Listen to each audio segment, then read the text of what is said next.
제가 금일 준비한 세미나 주제는 EV 구동 시스템의 신속한 컨셉 검토 및 시스템 최적화를 위한 NCIS 컨셉 EV 소개를 준비를 했습니다. 이제 EV라는 것은 여러분들 아시는 분들도 많으시겠지만 전기 자동차를 의미를 합니다. 그래서 이 전기 자동차 구동 시스템에 대한 컨셉을 어떻게 잡아야 될지, 그리고 시스템 최적화를 하기 위해서 NCS에서 컨셉 EV라는 제품을 이제 개발을 했습니다. 이 제품에 대해서 좀 소개를 드리는 자리를 갖도록 하겠습니다. 이 EV는 일렉트릭 비어클의 약자인데 전기 자동차라는 뜻도 있지만 전기로 구동하는 사람이 타는 건 모두 의미합니다. 그래서 전기 버스, 트럭 뿐만 아니고 오토바이, 자전거, 킥보드까지 모두 EV라고 볼 수 있습니다. 그리고 컨셉 EV는 모두 이것들을 해석할 수 있게 이제 지원을 합니다. 이 전기자동차가 지금 2010년부터 23년까지의 그 자동차 총 판매량을 지금 보여주고 있습니다. 회색은 내연기관이고 주황색은 이제 전기자동차입니다. 그래서 매년 전기자동차가 판매량이 비율이 늘어나고 있습니다. 그래서 얼리 어답터에서 이제 일반인으로 넘어가는, 즉 대중화로 넘어가기 위한 그 죽음의 계곡 캐즘 존을 아직 못 넘고 있지만, 또 최근 배터리 화재 이슈도 있고 충전 문제도 있고 해서 판매량이 저조하긴 하지만, 사실 미래를 봤을 때 이 전기차 판매량의 비율은 늘어날 수밖에 없기 때문에 각 기업에서 이 점유율을 확보하기 위해 글로벌 경쟁이 굉장히 치열합니다. 이 전기자동차에 대한 설계의 목표는 명확합니다. 1충전 주행거리는 길어야 되고 비용과 무게는 낮아야 되고 또 성능은 좋아야 됩니다. 제가 인공지능한테 1.8톤과 2.2톤 사이에 있는 전기 중형 세단을 랜덤으로 좀 뽑아봐 달라고 이렇게 요청을 했습니다. 그리고 그 뽑은 차량 중에 모터 출력과 배터리 용량, 그리고 레인지 얼마나 갈 수 있는지에 대해서 좀 정리를 해달라고 한 표인데요. 보시면 모터에 대한 출력이 150kW 정도밖에 안 되는 것도 있지만 막 300W가 넘는 것도 있습니다. 배터리 용량도 60kW밖에 안 되는 것도 있지만 90이 넘는 것도 있고요. 또 1충전 주행거리도 400이 채 안 되는 것도 있지만 600이 넘는 것들도 있습니다. 이처럼 내연기관 중형 세단이라고 하면 보통 2000에서 3000cc 정도 엔진을 사용하고, 뭐 기름의 용량은 한 50리터 정도 들어가고, 또 주행거리 같은 경우도 휘발유면 500km 정도, 디젤이면 700 이상 이렇게 정형화돼 있지만, 아직 전기 자동차는 보시는 것처럼 이 각 파츠에 대한 어, 사양이 아직 정형화돼 있지 않습니다. 그래서 이러한 파워트레인을 최적화 설계하기 위해서 이 각 팀에서 모터, 인버터, 감속기, 배터리 같은 아이템들을 최적화 설계를 합니다. 그런데 이러한 아이템들이 각각 최적화되었다고 해서 이것들이 구성된 게 자동으로 그게 과연 최적화된 시스템이냐? 그거는 아니라는 것이죠. 그래서 이제 각 팀에서는 서로 이제 어떠한 사양으로 개발을 해야 될지 공유를 많이 합니다. 그래서 뭐 예를 들어 모터에서 인버터 팀과 교류를 하고, 또 인버터는 다시 배터리에서 전압과 용량에 대한 상의를 하고. 근데 뭐 다들 아시겠지만 타 팀에서 정보를 요구하거나 내 팀의 정보를 다른 팀에게 줄 때 일의 우선순위가 아니기 때문에 사실 이러한 방식의 그 소통은 굉장히 지연됩니다. 그래서 개발 속도도 늦추고 글로벌 경쟁에서 좀 뒤처질 수가 있기 때문에 이 컨셉 EV는 모두가 하나의 툴을 사용을 해서 동시에 그 데이터를 공유할 수 있도록 그렇게 설계가 되었습니다. 그래서 이 컨셉 EV라는 것은 이미 최적화 설계된 부품들을 조합했을 때 어떠한 결과가 나오는지에 대해서 해석하는 게 아니고, 최적화 설계하기 전에 어떠한 사양의 부품끼리 연결되었을 때 그 시스템이 최적화된 시스템인지를 초기에 결정을 하기 위해서 만들어진 툴입니다. 그래서 이 컨셉 EV가 동작하는 것을 한눈에 표현을 하면 이렇게 됩니다. 일단 결론부터 말씀을 드리면 컨셉 EV는 이 전기 차량의 성능, 그리고 얼마나 갈 수 있는지, 운전 사이클에 대한 거리, 그다음에 효율, 전비라고도 하죠. 연비나 전비를 이제 최종 결과로 보여주고요. 이러한 것들을 계산하기 위해서 먼저 시스템 레벨의 요구사항, 공기역학적으로 전면적의 면적은 어떤지, 공기 저항 계수는 어떤지, 무게는 얼마나 나가는지, 바퀴, 기타 부하에 대한 사양을 입력을 하고, 그다음에 각 팀에서 담당하는 부품의 사양을 입력을 합니다. 가장 중요한 건 배터리인데 여기서 우리가 배터리의 뭐 에너지 밀도를 높이고 새로운 배터리를 개발하고 이런 개념이 아니기 때문에 배터리는 사실 용량과 질량의 그 비례를 하기 때문에 이 컨셉을 잡기 위해서 더욱더 중요한 것은 모터라고 볼 수 있습니다. 그래서 이 모터에 대해서 좀 간단히 말씀을 드리고 넘어가도록 하겠습니다. 이 모터 관련된 학회에서 유명한 학회 중에 하나인 일렉트로마그네틱 IEEE 학회가 제주도에서 열렸습니다. 그래서 거기서 모터에 관련된 그 모든 포스터를 읽어보고 분석을 했습니다. 그런데 그 10년, 15년 전과 달리 그 모터 최적화 설계 관련된 논문은 10%도 되지가 않았습니다. 이 기존에는 전압과 전류를 모터에 입력을 하고 거의 모터에서 토크가 발생을 하고 뭐 손실이 발생을 하고 동손이라든지 철손이라든지 마그넷손을 계산을 해서 효율을 따졌는데 지금은 이제 좀 트렌드가 바뀌어서 요즘 모터의 설계의 트렌드가 어떤지 좀 간단히 설명을 드려보도록 하겠습니다. 이 감속기가 적용된 그 모터 같은 경우에는 이런 시스템은 모터의 속도가 빠를수록 무게와 원가에 유리한 측면이 있습니다. 대신에 모터의 속도가 빨라지기 때문에 스트레스 해석이 필요해지고요. 또 모터의 크기가 작아지기 때문에 더 많은 열이 발생을 하고 발생한 열이 또 전자기 성능에 영향을 미칩니다. 그리고 뭐 자동차뿐만 아니고 가전이라든지 거의 모든 시스템에서 이 소음과 진동은 굉장히 중요시 되었고요. 또 이러한 손실뿐만 아니고 기계손, 베어링손, 풍손 같은 것도 고려를 하고 있습니다. 또 자동차 같은 경우는 기어의 비율이라든지 휠 사이즈, 이 전면적 같은 경우 이런 공기역학적인 것까지 고려를 해서 그리고 운전 사이클까지 고려를 해서 이 모터로 전기 자동차가 갈 수 있는 거리가 어느 정도냐 이런 식으로 이제 설계하는 것이 트렌드가 되고 있습니다. 이건 이제 모터캐드로 분석한 해석 결과입니다. 왼쪽에 보이시는 그래프에서 초록색이 자동차의 속도고 파랑색이 토크입니다. 모터캐드에서 간단히 이제 차량 정보를 입력을 하면 그리고 속도를 입력을 하면 그 속도에 필요한 토크를 자동으로 이렇게 곡선으로 그려주고요. 모터의 운전 가능한 전 영역을 이제 해석을 해줘서 예, 모터가 사용하는 운전점을 이제 점으로 표시를 해줍니다. 그래서 기존에는 이 최대 운전점이라든지 최대 속도라든지 아니면 정격 운전점 같은 경우에서 그런 점에서 이제 최대 효율이 나오는 최적화 설계를 했는데 이제는 이제 주 사용 범위가 어딘지를 파악을 하고 그 사용 범위에 맞게 최적화 설계를 하는 그런 트렌드로 변하고 있습니다. 이 모터캐드에 대해서 좀 간단히 소개를 드리고 넘어가겠습니다. 모터캐드는 이 라이센스가 총 3종류로 나뉩니다.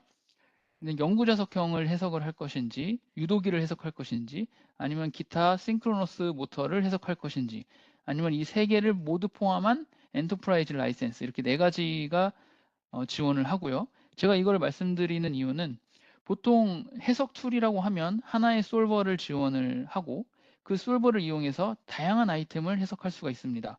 뭐 노트북, 비행기, 뭐 램프, 굉장히 많은 아이템을 해석할 수가 있고요. 근데 모터캐드는 모터를 전용으로 해석할 수 있고 반대로 솔버를 4가지를 지원을 합니다.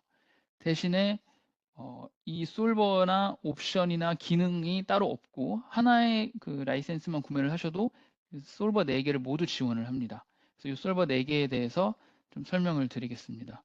첫 번째는 전자기 해석이고 두 번째는 열 해석이고 세 번째는 모터의 운전 전체 영역을 고려하는 랩 모듈이고 마지막으로 MVH 해석을 도와주는 메커니컬입니다. 먼저 이마그네틱 해석은 말 그대로 모터의 성능을 해석하는 모듈입니다. 그래서 한 운전점에 대한 모터의 성능을 해석을 해주고요. 이게 이제 뭐 센서라든지 무선 충전이라든지 이러한 그 다른 아이템들이 아니고 무조건 모터인 것을 이 툴이 인식하고 있기 때문에 다른 툴과 달리 좀 앞에 그 기본 세팅에 대한 시간이 좀 단축됩니다. 그래서 바로 전자기 성능에 해석에 들어가면서 굉장히 빠른 해석 속도를 이제 자랑을 합니다. 두 번째는 열애석입니다. 이 하우징을 이제 설계를 하고 또 이 하우징을 뭐 완전 밀폐형인지 아니면 팬으로 냉각을 하는지 아니면 뭐 밖에서 컴프레셔로 강제 대류로 인해서 냉각을 시키는지 또는 냉각수를 이용해서 냉각을 하는지 그러면 유로는 어떻게 되는지 또 냉각수 재질과 유속은 어떻게 되는지를 설정을 하시면 모터캐드에서 서멀 네트워크를 생성을 하고 이 서멀 네트워크와 FEM을 하이브리드로 이용을 해서 열애석을 진행을 합니다. 그래서 각각 파트가 스테이트 정상 상태 해석도 되고 이런 트랜지언트 과도 해석도 지원을 합니다. 그래서 각 파트별 온도를 이렇게 나타내 줍니다. 세 번째로 램 모듈은 모터의 운전 전체 영역을 해석하는 모듈입니다. 그래서 효율 맵이라든지 로스 맵, 손실 맵 이런 것들도 되고 조금 아까 말씀드린 것처럼 차량의 운전 패턴 또 차량뿐만 아니고 뭐 가전의 운전 패턴, 뭐 냉장고의 운전 패턴, 세탁기가 건조를 탈수를 했을 때 세탁할 때 이러한 패턴들을 입력을 하면 그 패턴에 맞게 분석을 해줍니다. 그래서 그런 램 모듈러 해석 결과를 보면 이렇게 운전 전체 영역에 대해서 수분 안에 다 뽑아줍니다. 굉장히 빠른 속도로 뽑아주고요. 마지막으로 메케니컬은 MVH 해석을 도와주는 겁니다. 그래서 소음, 진동뿐만 아니고 강성 해석을 지원을 합니다. 제가 이제 그 툴에 대한 장점을 아무리 많이 말씀을 드려도 사실 기업 입장에서는 이 도입하기가 쉽지 않습니다. 왜냐하면 일단 툴이라는 것은 새로운 툴을 도입을 하려면 배우는데 굉장히 많은 시간이 걸리고 모델링해야 되고 세팅해야 되고 또 그 결과를 보는 방법을 알아야 되고 또 메쉬도 짤 줄 알아야 됩니다. 근데 모터캐드는 다른 툴과 달리 4가지 솔버를 지원하기 때문에 반대로 비전공자분들이 굉장히 많이 사용을 하고 있습니다. 무슨 말이냐면 이 전자기 해석 같은 경우는 전자기 해석이 전공인데 나는 열해석을 해보고 싶어 하면 이제 열해석이 비전공자인 거고요. 열해석 하시는 분이 이제 나는 모터 열해석을 하는데 이제 뭐 전자기 해석 팀에서 로스나 손실을 달라고 해도 빨리빨리 교류가 안 되고 그냥 내가 전자개석을 한번 해보겠다 하시는 분들도 이제 모터캐드를 사용하고 있습니다. 또 MVH나 시스템 해석하시는 분들도 많이 사용을 하고 있습니다. 그래서 굉장히 배우기 쉽게 툴이 만들어져 있습니다. 일단 모델링 하는데 보통 시간이 굉장히 오래 걸리는데 모터캐드는 이 숫자 입력만으로 모델링이 끝납니다. 뭐 자석의 크기라든지 개수, 슬롯의 폭, 높이, 모터의 크기, 그다음에 적층 길이 이러한 것들을 숫자만 입력을 하시면 이렇게 3D 모델까지 모델링이 끝납니다. 그래서 이러한 파라미터들이 어느 부위를 의미하는지 잘 모를 때는 우클릭을 하면 이렇게 애니메이션으로 어느 부위를 해당하는지 보여주기도 합니다. 그래서 예를 들어 자석이 두께 하면 두께가 이렇게 변하고요. 자석의 위치, 그다음에 자석 사이의 각도, 공극의 크기 이런 것들을 이제 애니메이션으로 알려줍니다. 권선 세팅도 마찬가지입니다. 하나하나 다 세팅할 필요 없이 몇 쌍 모터인지, 턴수는 몇 바퀴인지, 뭐 병렬 회로수는 몇인지, 코일 사이즈, 코일 개수 이런 것들을 쭉 입력을 하면 점정률, 코일 총 면적, 슬롯 면적 다 자동으로 계산을 해줍니다. 또 각동선도 지원을 하고요. 그다음에 열애석을 진행하려면 하우징을 모델링을 해야겠죠. 하우징도 마찬가지로 숫자 입력만으로 세팅이 끝나고요. 또 냉각수의 재질, 유속, 온도, 그다음에 냉각하는 방법 이런 유로 이런 것들도 사용자가 설정을 일일이 하는 게 아니고 그 모터캐드에 나와 있는 템플릿에서 선택만 하시면 이와 같이 세팅이 끝나고 이 해석을 위한 서멀 서킷을 모터캐드가 자동으로 생성을 해줍니다. 그래서 모터캐드는 사실 25년 정도 된 굉장히 역사가 깊은 회사입니다. 그래서 원래는 열 전문 툴이었다가 이제 전자기 해석도 추가된 것이기 때문에 이 열 해석만큼은 굉장히 해석 정확도가 높습니다.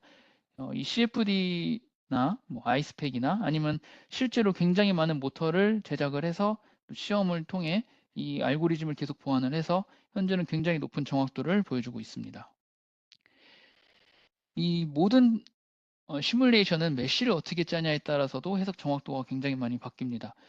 그런데 모터캐드는 이게 모터 형상이라는 것을 툴이 인지를 하고 있고 어느 부분에 메쉬를 좀 더 크게 짜도 되고 어느 부분은 더 조밀하게 짜야 되는지 이런 알고리즘이 다 탑재가 되어 있기 때문에 기본 메쉬만으로도 해석 정확도가 굉장히 높습니다. 그래서 전혀 메쉬에 대한 설정을 하지 않으셔도 되고요. 물론 PWM, 스위칭 주파수 같은 것을 고려한다든지 이런 특수한 상황에서는 사용자 설정을 통해서 메쉬의 개수를 늘릴 수도 있습니다. 그리고 전류 입력이라든지 속도 이런 것들도 따로 뭐 함수나 이런 것을 사용할 필요 없이 속도, RPM, 전류 또는 전류 밀도, 그다음에 배터리나 뭐 전압의 제한치, 위상각 이런 것들을 숫자만 입력을 하면 입력 설정이 끝나고요.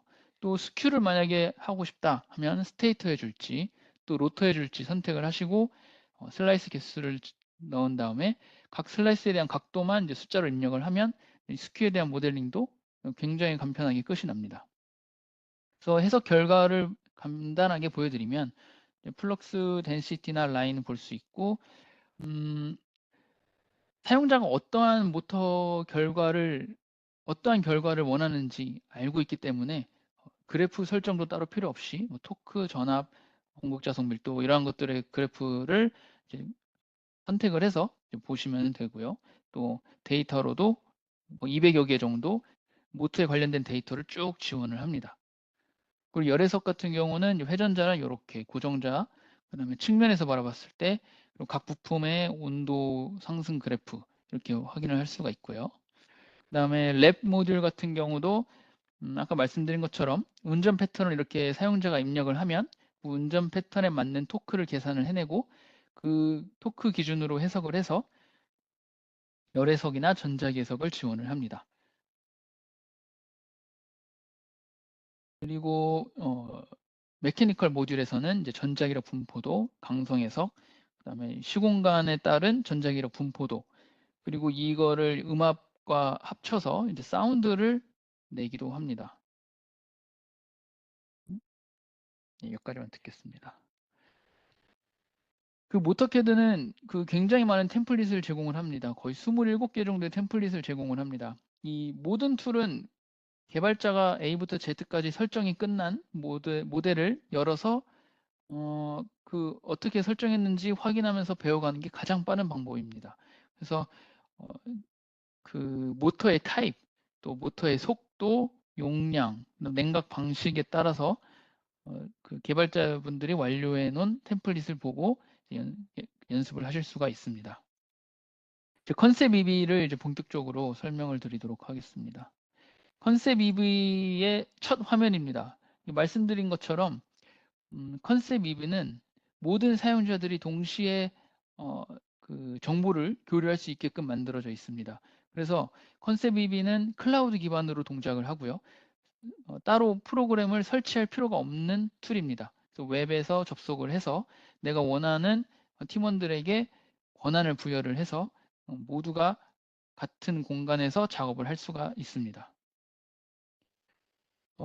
컨셉 EV도 마찬가지로 템플릿이 존재합니다. 세단이라든지 트럭, 그다음에 모터사이클, 스쿠터, 그다음에 굉장히 무거운 차량 이런 것들의 템플릿을 제공을 하니까요. 이런 거 들어가서 보시면은 쉽게 배우실 수가 있습니다. 이제 저는 여러분들께 오늘 세미나를 발표를 위해서 그 아이오닉 5를 해석하는 것을 한번 예시로 보여드리도록 하겠습니다. 이 현대 아이오닉 5는 국내뿐만 아니고 전 세계적으로도 굉장히 많이 판매된 차량입니다. 그래서 온라인에서도 또 기자나 기사 같은 곳에서도 정보가 굉장히 많아서 이 차량으로 선택을 하게 됐고요. 뭐 유튜브 같은 곳에서도 뭐 모터를 이렇게 분해를 하고 해서 굉장히 많은 정보를 간접적으로 얻어서 이제 해석을 해 보았습니다. 일단 모터 같은 경우는 앞바퀴와 뒷바퀴 각각 설계를 했고요. 다시 말씀드리지만 요거는 정확한 형상은 아니고 간접적으로 제가 비슷하게 따라 설계를 한 겁니다. 그리고 다만 이 모터가 내는 최대 토크, 최대 속도, 또 배터리 전압 제한치 이러한 것들은 이제 똑같이 일치를 시켜서 대략적으로 설계를 진행을 했습니다. 이 아까 말씀드린 4개의 모듈 중에 세 번째 모듈인 램 모듈에서 빌드 모델을 할 수가 있습니다. 요 빌드 모델이라는 해석을 하게 되면 모터 전체 영역에 대해서 해석을 하게 됩니다. 그리고 그 해석한 결과를 익스포트 할 수가 있습니다. 그래서 익스포트 램 모델을 하면 이 모터에 관련된 파일을 생성할 수가 있습니다. 이 컨셉 제가 하나 놓친 게 있는데 컨셉 EV를 해석하기 위해서는 세 가지 파일이 필요합니다. 첫 번째는 모터에 대한 파일이고요. 두 번째는 배터리에 대한 파일. 세 번째는 운전 사이클. 그러니까 내가 어떠한 운전 사이클로 운전한 것을 해석할 건지 입력을 해야겠죠. 그래서 그렇게 세 개가 필요한데 그 중에 하나가 이제 완료가 되었고요. 두 번째는 이제 배터리에 대한 파일을 이제 만들어야 됩니다. 이 아이오닉 5는 80kWh의 배터리를 가지고 있고요. NCM811이라는 셀을 사용을 합니다. 이 NCM811은 SK뿐만 아니고 LG 캠이나 CATL 이런 곳에서도 많이 생산을 하고 있는 규격 중에 하나입니다. 그러니까 우리가 그 리모컨에 AA나 AAA 사이즈의 건전지를 구매를 하면 어느 업체에서 만든 건전지든 규격이 동일하듯이 NCM811이라는 규격을 사용을 하고요. 이곳을 하나의 셀당 3.63V인데 제 논문을 찾아보니 최저 한 2.4V에서 방정 직전 2.4V에서 완전 충전되면 4.2V까지 올라갑니다. 그래서 이러한 배터리 셀 192개를 직렬로 연결해서 697V 정도의 노미널 볼티지가 나오고요. 이것을 이병렬로 묶어서 하나의 배터리 모듈을 구성을 하고 있습니다. 그런데 배터리 용량은 80kW지만 안전을 위해서 아이오닉 5는 77.4kWh만 사용을 합니다. 그래서 완전 충전도 안 시키고 완전 방전도 안 시킵니다. 그래서 한 2.6kWh 정도를 사용을 하지 않는데 방전과 충전할 때 얼마나 사용하지 않는지에 대한 비율은 제가 알 수가 없기 때문에 한 반반씩 나눠서 한 1.3V 정도 남았을 때를 0이라고 가정을 하고 한 78.7 남았을 때를 이제 완충됐다고 가정을 해서 이렇게 쭉 배터리의 용량별로 나누어 봤습니다. 그리고 그때 전압은 아까 보여드린 그 셀 전압에 비례하게 전압을 입력을 하였고요. 그다음에 Charge Acceptance Limit는 배터리가 받아들일 수 있는 충전량입니다. 이것도 제 입장에서는 알기가 힘들어서 그 아이오닉 5 충전하는 영상들을 조합을 해서 각 배터리가 얼마나 남았을 때 충전 속도가 얼마나 나오는지 기준으로 일단은 입력을 했습니다. 그리고 마지막으로 배터리의 내부 저항입니다. 배터리 내부 저항은 충전을 할 때 50%까지는 줄어들다가 완충될 때까지 또 증가하는 경향이 있습니다. 그래서 이런 식으로 이 노란색 안에 있는 셀 정보만 준비를 하시면 배터리에 대한 파일은 준비가 끝납니다. 그래서 그 노란색 안에 있는 정보만 이렇게 딱 준비를 해주시면 됩니다. 그리고 마지막으로 준비할 파일은 드라이버 사이클입니다. 이 드라이버 사이클은 각 나라마다 있습니다. 중국에 있는 거, 일본에서도 있고요. 이 인증 종류는 각 나라의 교통 상황, 도로 조건, 환경, 그다음에 차량 성능, 그다음에 얼마나 복잡한지 이러한 것들에 대해서 모두 반영을 해야 되기 때문에 나라별로 그 인증 방법이 있습니다만 전 세계적으로 가장 많이 사용되는 건 WLTP입니다. 그래서 WLTP 인증 방법 중에 클래스 1부터 3까지 있는데 클래스 1, 2는 주로 소형차에 사용이 되고 클래스 3가 이제 굉장히 많이 사용이 되고 있습니다. 그래서 이 드라이브 사이클에 대한 엑셀 파일을 만들어야 되는데 다행히도 모터캐드에서 이 드라이브 사이클을 지원을 합니다. 그래서 일단은 사용자가 이렇게 엑셀 파일에다가 원하는 시간, 그다음 원하는 시간에 맞는 속도를 입력을 해서 수동으로 이렇게 제작을 할 수도 있고요. 이 모터캐드에 들어가시면 이 우측과 같이 굉장히 많은 종류의 드라이브 사이클을 지원을 합니다. 저는 WLTP 클래스 3 기준으로 해석을 진행을 하겠습니다. 그래서 모터캐드 램 모듈에서 WLTP 클래스 3를 선택을 하면 제가 아까 보여드린 것처럼 자동으로 이 W 클래스 3에 맞는 차량의 속도와 토크가 정해지고요.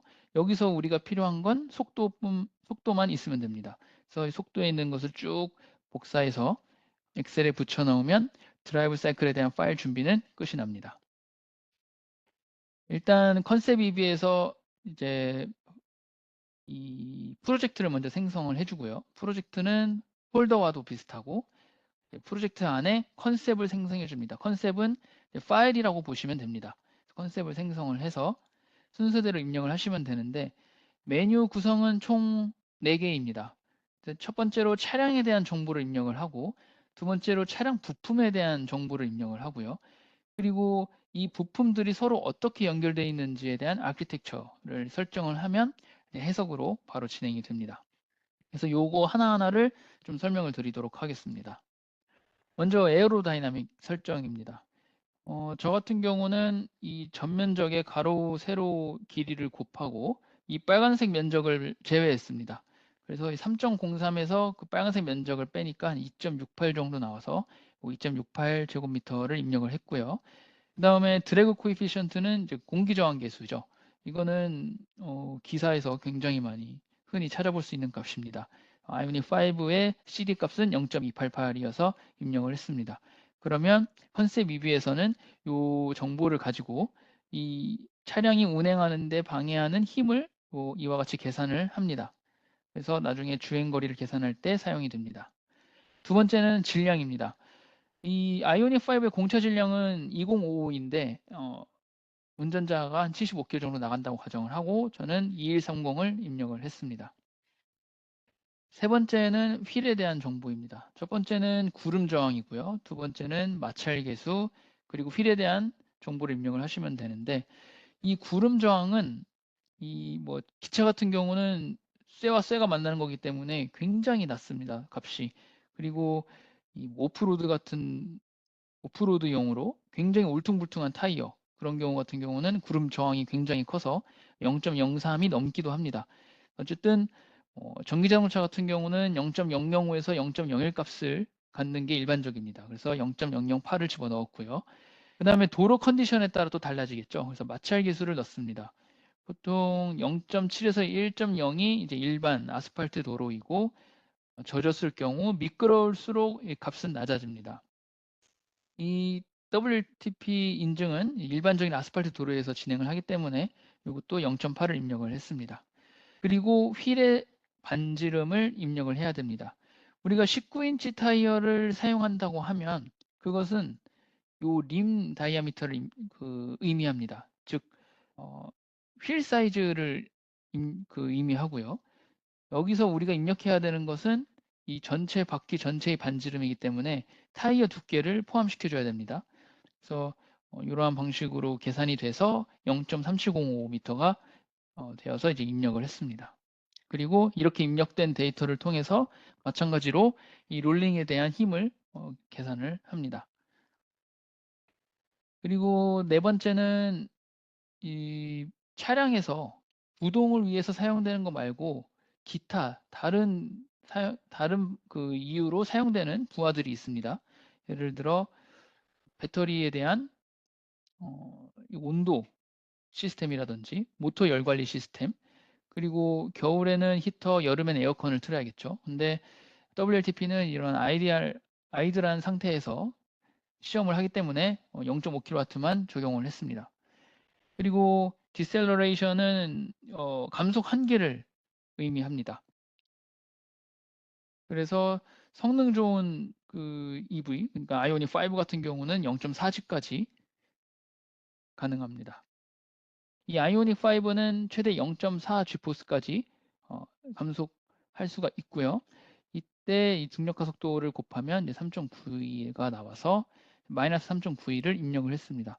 여기서 말하는 0.4G는 모터가 받아들일 수 있는 최대 제너레이팅 양입니다. 뭐 물리 브레이크까지 도입이 되면 더 많은 감속이 가능하지만 이것은 이제 배터리가 차지되기 위한 한계를 입력하는 거라고 보시면 되겠습니다. 이제 비아클에 대한 세팅이 끝나고 이제 부품에 대한 세팅입니다. 먼저 감속기입니다.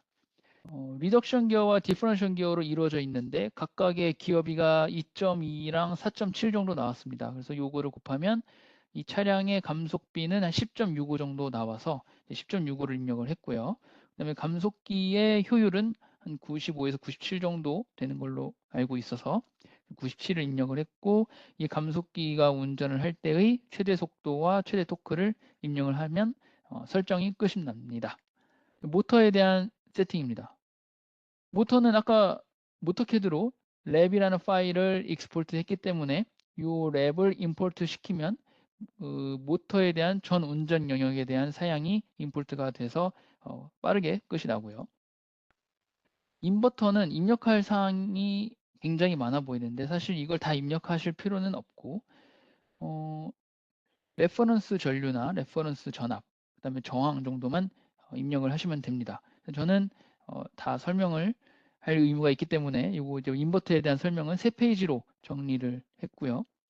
대부분 소자에 대한 사양을 입력하는 거기 때문에 그 구글에 뭐 스페시피케이션이라고 검색을 하시면 쉽게 입력을 하실 수가 있습니다. 또 필수 입력 사항은 아니고 옵션이니까 이 자료는 공유가 되니까 천천히 읽어보시기 바랍니다. 그리고 배터리입니다. 배터리도 아까 엑셀 파일로 이렇게 생성을 했기 때문에 이것을 임포트 시키면 배터리 세팅이 끝납니다. 디스커넥트 클러치는 아이오닉에는 해당되지 않아서 입력은 하지 않았습니다만 전기 자동차가 항속 주행을 할 때 조금이라도 마찰 손실을 줄이기 위해서 이 구동부와 모터 사이에 물리적인 연결 커넥트를 끊어버리는 장치를 말을 합니다. 그래서 그 클러치가 작동하기 위한 전력 소모량을 입력하실 수가 있습니다. 그리고 아키텍처는 지금까지 입력한 부품들이 어떻게 서로 연결되어 있는지를 설정을 해주시면 됩니다. 그러니까 저는 아이오닉 5를 해석하기 위해서 한 개씩 입력을 했지만 사실 모터를 뭐 한 5종류, 배터리 종류별로 한 6종류, 뭐 감속기는 감속비별로 3, 4종류 이렇게 여러 가지를 입력을 하신 다음에 이것들이 어떻게 구성되어 있는지를 이렇게 연결을 해서 해석을 하시면 됩니다. 이 휠 같은 경우는 앞에 몇 개인지 뒤에 몇 개인지 세팅을 해주시고요. 만약에 이것을 1, 1로 하면 뭐 오토바이나 전기자전거 해석을 할 수 있겠죠. 그 다음에 모터도 앞에만 한 개인지 한 개라면 뭐 뒤에는 0으로 하고, 요즘은 정말 좋은 초고성능 전기차 같은 경우는 모터를 3개를 사용하기도 하죠. 그래서 뭐 1개, 2개 또는 2개, 1개 이렇게 설정을 할 수도 있습니다. 그러면 이제 모든 설정이 끝납니다. 이제 컨셉 EV에서 제공하는 해석은 총 3종류입니다. 스태틱 해석, 다이나믹 해석, 드라이브 사이클 해석입니다. 스태틱은 이 차량의 정적 요구 사항에 대한 성능을 만족하는지를 분석하는 겁니다. 결과를 보고 설명을 드리면 더 와닿으실 거기 때문에 넘어가도록 하겠습니다. 이건 이제 아이오닉은 한 건 아니고 이제 3톤 차량으로 이제 예시를 하려고 이것만 이제 예외입니다. 이것만 아이오닉이 아닌데 배터리가 100%일 때는 모터가 전체 모터의 모든 성능을 낼 수 있기 때문에 이런 곡선이 나오고요. 배터리가 20%일 때는 각 셀의 전압이 떨어지기 때문에 배터리 전체 전압도 떨어져서 그 떨어진 배터리 전압에 맞게 모터의 TN 곡선 운전 범위가 바뀌는 것을 알 수가 있습니다. 그래서 사용자가 약 3톤의 차량이 좀 과장을 했습니다. 태풍이 불고 있죠. 그리고 14도 경사까지 있고 도로에서 시속 10km로 오르고 있습니다. 가속은 이제 0.07이니까 가속하지 않는다고 가정을 하면 그때 필요한 토크가 이 정도라는 겁니다. 그래서 TN 커브 내에 있기 때문에 운전이 가능하다라는 것을 판단할 수가 있고요. 그리고 최대 속도 180을 내기 위해서 이 차량이 가능한 속도인지 TN 커브 내에 있는지 TN 커브 밖에 있는지를 보고 이 사용자가 설정한 운전 컨디션이 가능한지를 판단할 수가 있습니다. 두 번째는 다이나믹입니다. 흔히 말하는 제로백 같은 것을 알 수가 있고요. 저는 정지 상태에서 시속 150까지 올리는데 필요한 토크, 시간, 거리 이런 것들을 궁금해서 이렇게 설정을 했고요. 그다음에 배터리가 100%일 때와 10%일 때 어떻게 다른지가 궁금해서 이렇게 설정을 했습니다. 그래서 결과를 보시면 배터리가 100%일 때는 시속 150까지 도달하는데 7.26초, 거리는 한 280m. 근데 배터리가 10%밖에 없을 때는 한 2.5초 정도 더 걸린 9.7초에 한 400m 정도 걸린 것을 알 수가 있습니다. 마지막으로 드라이브 사이클입니다. 아까 그 엑셀로 준비한 그 드라이브 사이클, WLTP 드라이브 사이클 파일을 여기다 임포트를 하고요. 내가 설정한 에어로다이나믹, 내가 설정한 질량, 내가 설정한 휠 사이즈, 내가 설정한 디셀러레이션, 그리고 부가적인 부하까지 입력을 하면 되고요. 선택을 하시면 되고요. 내가 입력한 거에 대해서. 그럼 배터리가 100%일 때 얼마나 갈 수 있냐를 체크를 하시면 배터리가 완전히 방전될 때까지 이 드라이브 사이클을 반복하면서 주행을 하게 됩니다. 저 같은 경우는 한 번, 두 번, 세 번, 네 번, 5번 정도 WLTP 사이클을 반복을 했습니다. 그래서 확대를 해서 보실 수도 있고요. 가끔 이제 이 배터리의 충전량이 이렇게 올라가는 것도 보실 수가 있습니다. 그러니까 충전이 되는 것이죠. 그 브레이킹에 의해서 제너레이팅 되는 것을 확인하실 수도 있습니다. 그리고 지금 한 9,000초 정도 소요가 됐는데, 그러니까 운전점이 9,000포인트가 있는 겁니다. 그래서 각 포인트별로 이렇게 블루프린트 뷰를 볼 수가 있습니다. 그래서 배터리에서 지금 제공되고 있는 전류 전압 출력이 어느 정도인지, 인버터에서 받고 있는 전류 전압이라든지, 모터에게 주고 있는 거라든지, 모터가 감속기에게 주고 있는 속도나 토크는 어느 정도인지, 그러면 감속기가 받아서 출력하고 있는 속도는 또 몇 RPM인지, 토크는 몇 뉴턴미터인지 이런 것들을 이제 각 포인트별로 확인을 하실 수가 있습니다. 그리고 이와 같은 해석으로도 확인을 하실 수가 있습니다. 그래서 보시면 배터리가 100%일 때 총 주행거리는 한 459km 정도 나오고 전비는 5.9 정도 나왔습니다. 아이오닉5가 발표한 그 전기 차량은 이제 454km의 그 거리가 나오고요. 전비는 알 수 없기 때문에 제가 454에다가 배터리 용량인 77.4kWh를 나눴습니다. 그랬더니 5.87 정도 나왔고 한 1% 정도의 오차를 보였습니다. 네, 그래서 이 컨셉 EV는 이렇게 차량의 굉장히 다양한 그 성능을 해석할 수가 있고요. 또 부품 회사에서도 이 부품을 개발하게 된 근거 자료로도 응용을 할 수가 있고 또 차량 컨셉을 이렇게 잡을 뿐만 아니고 경쟁 차량의 차량을 해석함으로써 이제 경쟁차에 대한 분석도 하는데 이제 사용을 하실 수가 있습니다. 네, 제가 준비한 발표는 여기까지입니다. 감사합니다.